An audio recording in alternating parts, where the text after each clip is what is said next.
coaching skills, they want to solve the problem. They want to provide the answers. They're afraid to say, I don't know. And I watch what happens to their shoulders and their being, and to the response in the person across from them, when instead of solving the problem, they ask the kind of questions that enable that person to go, oh, hadn't thought about it that way. But I could do this, and I could do this, and what do you think of this? That person lights up. And that manager's workload just dropped a little. Because the next time that person has a problem, they don't go running to the manager. They can solve it themselves. They might check in and say, hey, boss, I thought of this and this and this. What do you think? And the boss will go, yeah, that sounds great. Let me know how it turns out. It is taking the monkey off the back of the manager. That's what coaching conversations are all about. And just to clarify, again, Rajesh talked about coaching in his organization, and I think he's got a pretty remarkable program using executive coaches for his senior leaders, and I'm an advocate for that, 100%. I think it's fabulous. And that identifies this small little group of people, and that's great, but what about through the rest of the organization? And so it is not about turning your entire organization, several thousand people for some of you, into executive coaches.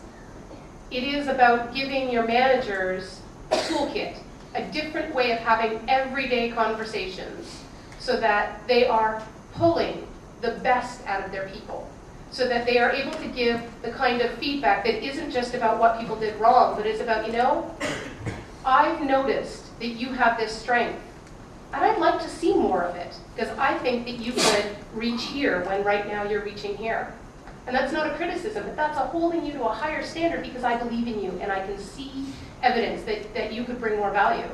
Who doesn't want to aspire to that? And so that's what these coaching skills are all about. This is what makes a coaching conversation different. Typically, managers are focused on solving the problem. They're focused on the issue. And this set of skills is about helping them to focus on their coachee, on their employee, sometimes on their colleague or their client. Do you have any sales professionals in the room?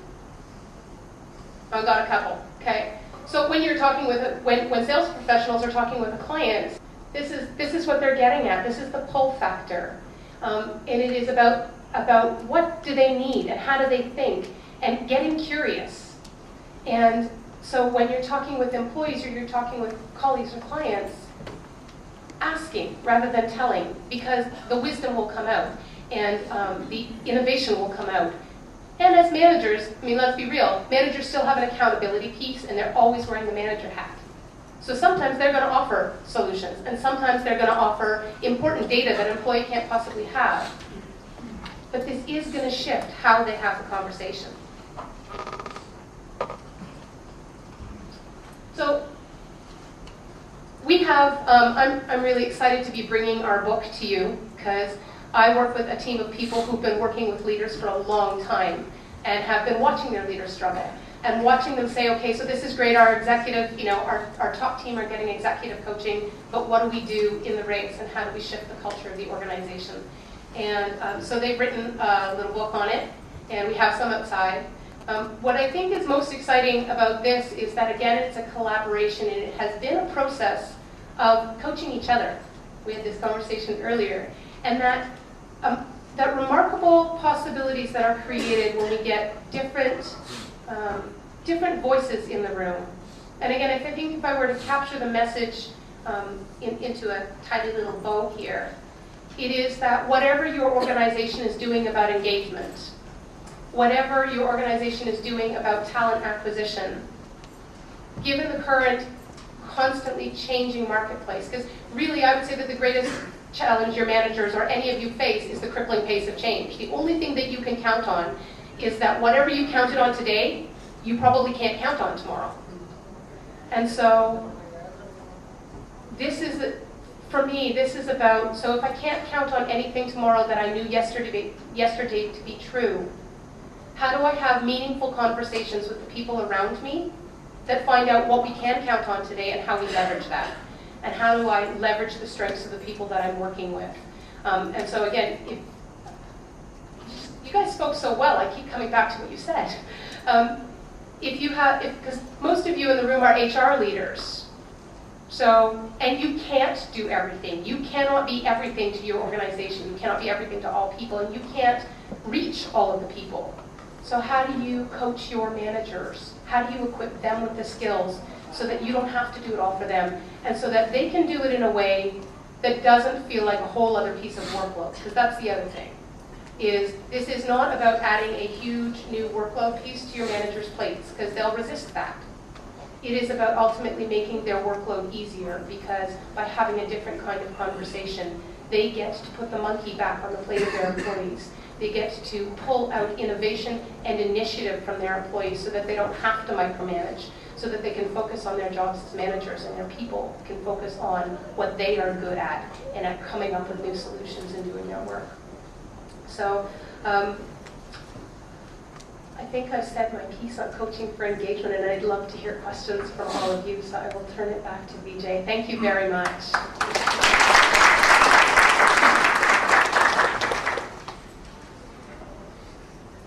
Thank you very much. Indeed, it was a session that kept you all engaged. Am I right? It kept you engaged. You know, just to recapitulate what got said, Rajesh talked about 77% of employees dislike their current job. What a statement. 77% of employees dislike their job. The same thought came in Biswaru's presentation. He talked differently. He said, what does a person want in his new job, in his or her job? And then Shoshna talked about, is your strength getting utilized in your job? If your strength is getting utilized in your job, then obviously you will perform and you will remain engaged. The problem occurs there, and problem, Rajesh, as you said, the problem occurs in communication.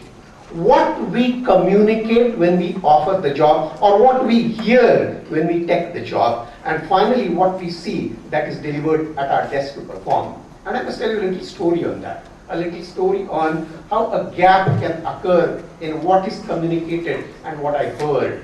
The story goes like this. There was this young man goes to a bar. A young man goes to a bar, and he's a wonderful company with him. A beautiful lady. Tall, beautiful lady. But then, it was not a woman lady. It was an ostrich. A lady ostrich. Now don't ask me how you can differentiate between a lady ostrich and that I don't know, I'm not a zoologist. But well, that was a lady ostrich. The fellow goes to bar with this lady ostrich and orders his drink. The bartender is a little amused. People go in the bar with their friends. But a fellow going in the bar with ostrich, so he's not too sure about this guy. He says, money first. Tender your money.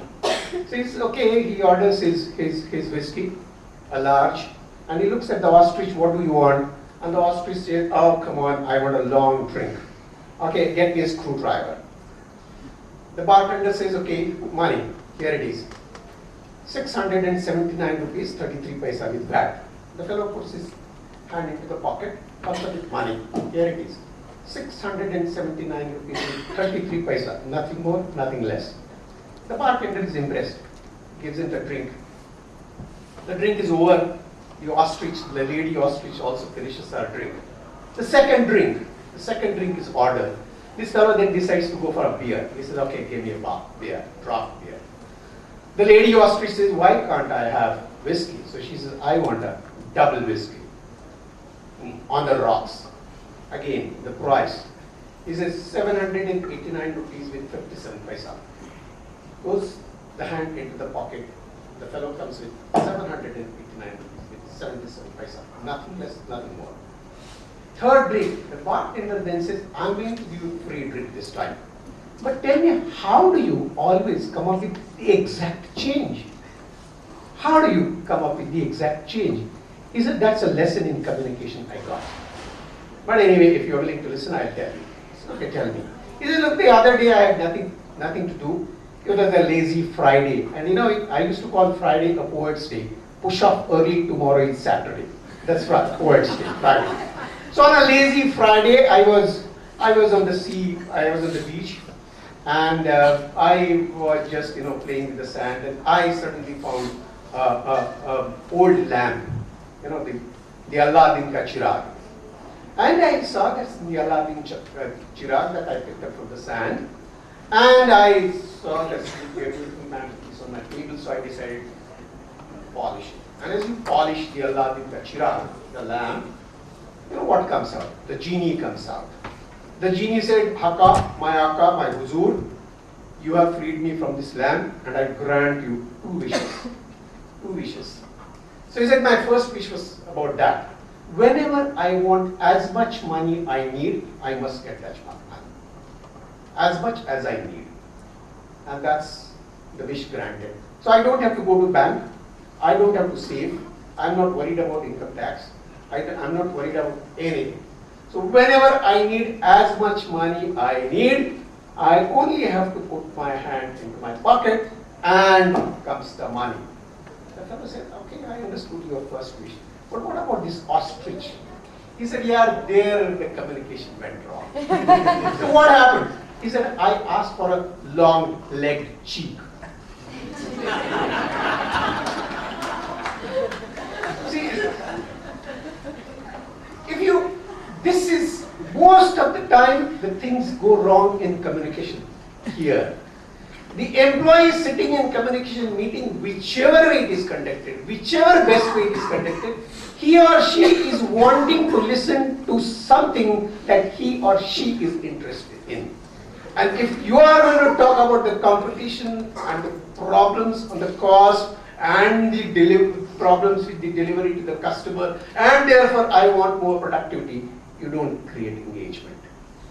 You really don't create engagement with that kind of communication. And that's where, then no wonder, we'll, like Rajesh said, less than 20% are engaged.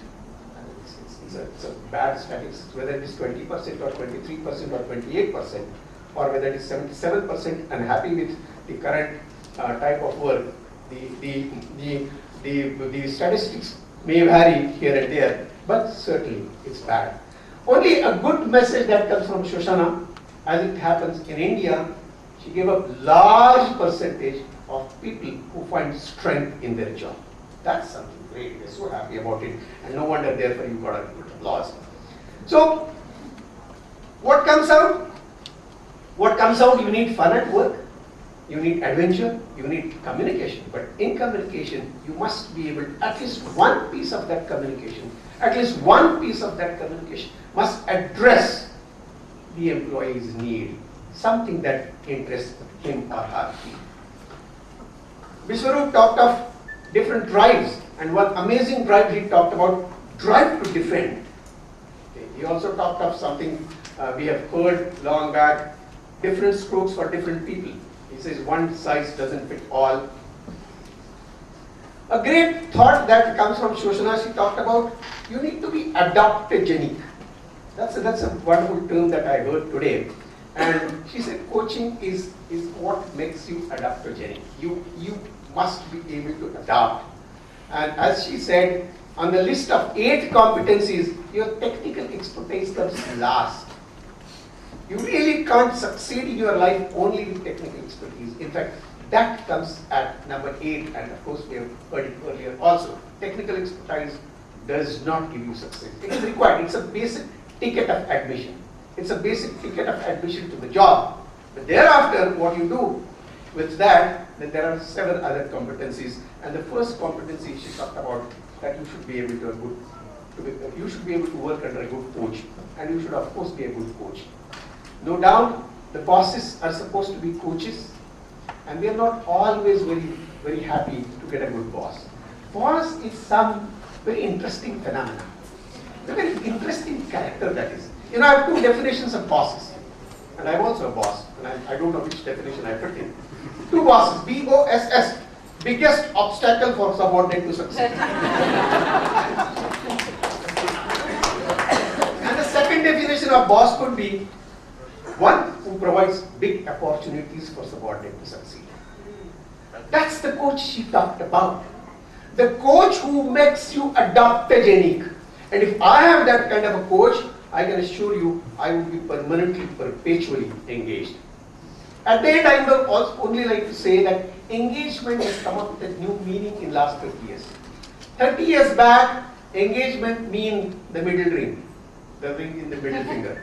You used to be engaged and disengaged and engaged and disengaged, and finally you got engaged. Some of you are only engaged, but most of us got engaged and married. I don't know the engagement level at that. If you are in that, remaining 23%, 77% got what? 77% didn't get what they want.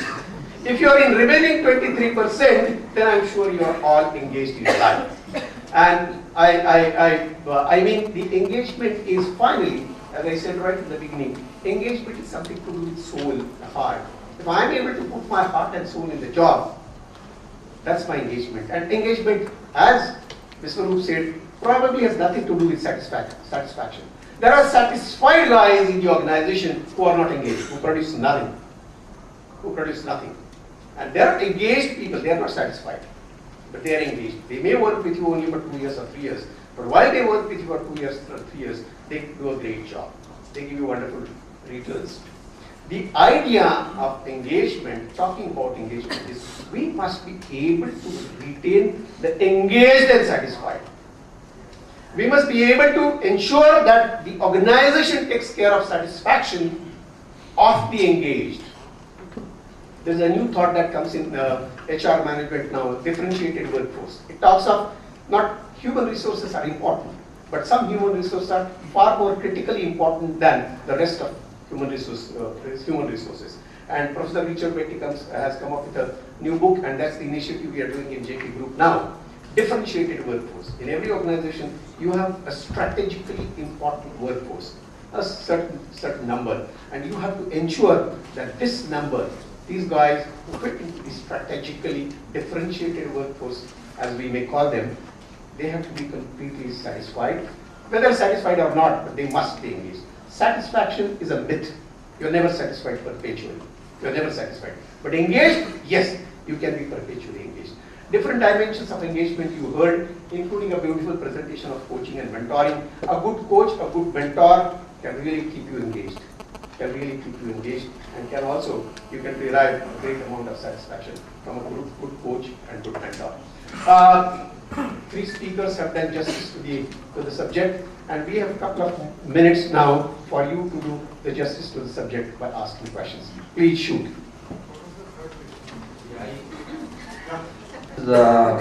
Basically to Rajesh, is that we all talk about engagement and we have our engagement calendars, which I also follow in my organization. You have a week-wise calendar where we need to do skip level, town halls, and then fun at work activity, etc., etc., etc.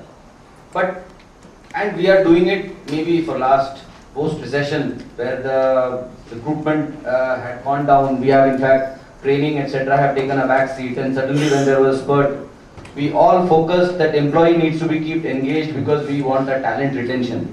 And then maybe down the line, 2 years back, we started all these activities in full gusto. Now, my only question here is, or rather maybe a thought is,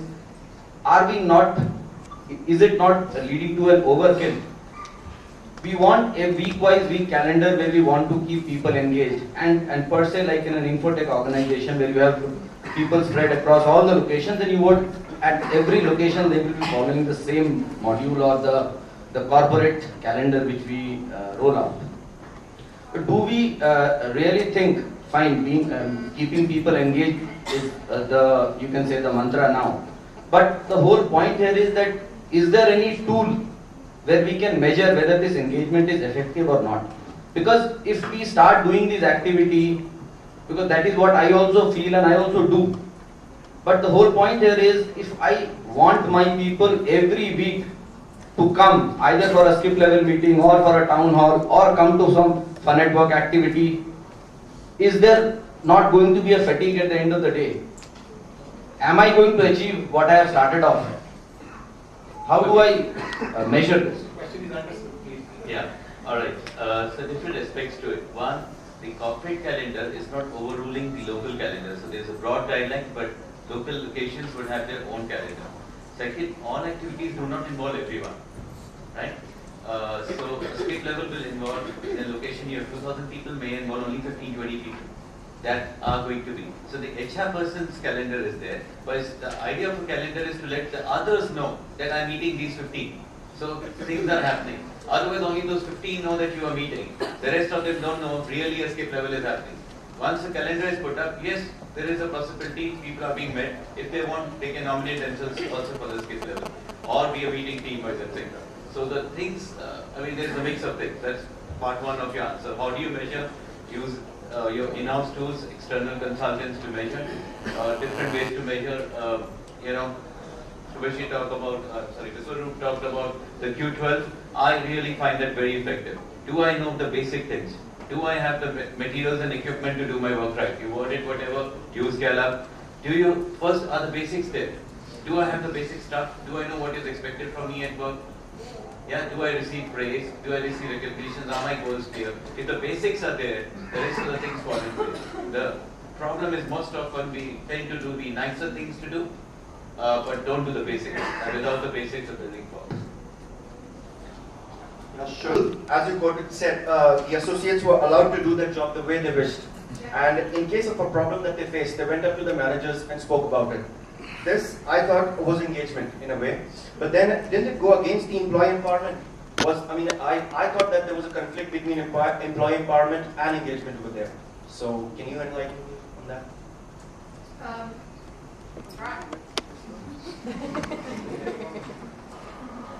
If I'm understanding your question correctly, it could be in how I articulated the article, and I would say that it came out, I think, 2 or 3 days ago in the New York Times, and I would encourage you, because it's really relevant data, to go read the Google article. So the quote is, for much of its 13-year history,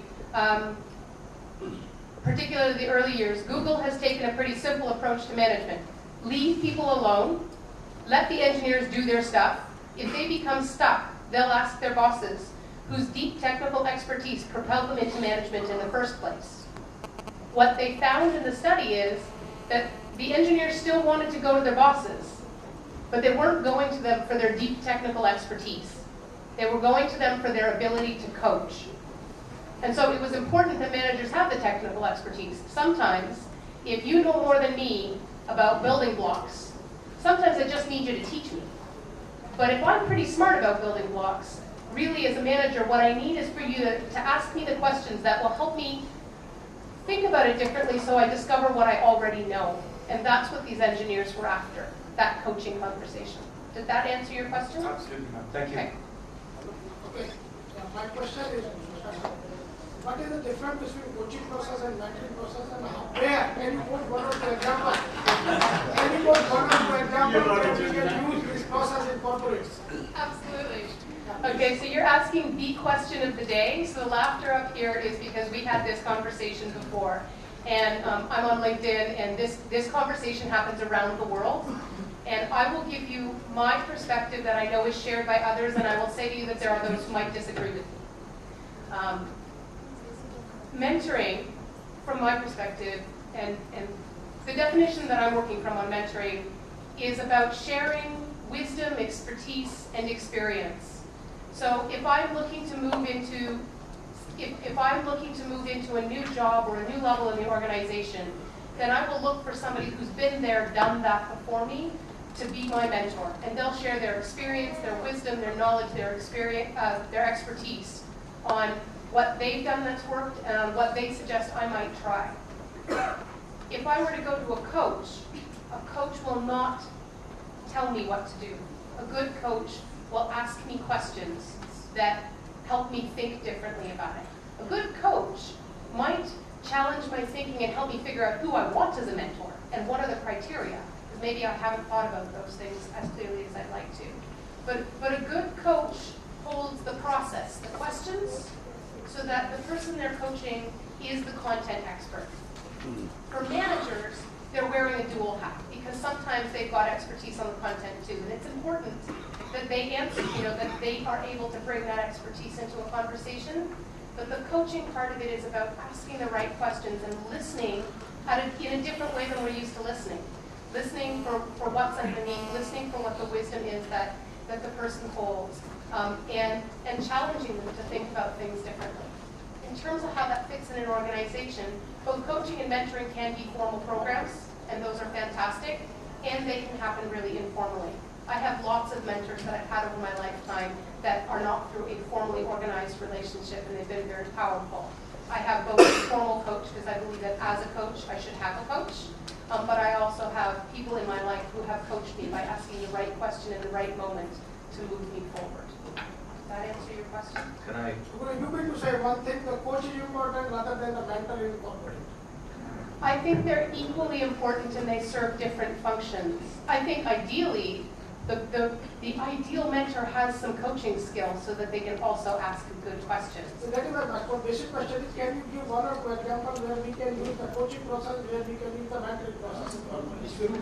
Okay, I just thought, you are an expert, but I thought, let me give you an example. And when I was introducing mentoring in one of the organization, I had made a slide on what is the difference between coaching and mentoring. And the basic difference, and of course this is subject to debate, and again, a coach normally looks at the performance levels. It could be a football coach, for example, if you want an example, he will be always wanting his team to score that goal and how efficiently that team can defend when others are trying to score, right? So that's a skill set related. And a mentor would like to show you the bigger picture. I'm still attached to the boss who has left the organization, is retired, but I'm still looking at him. He shows me the wider picture, and he is a mentor to me because he could show me those intricacies which I'm having a blind spot maybe, and those are the things that he will take me through forward to handle complex job at a later date. That's got a potential. So one could be very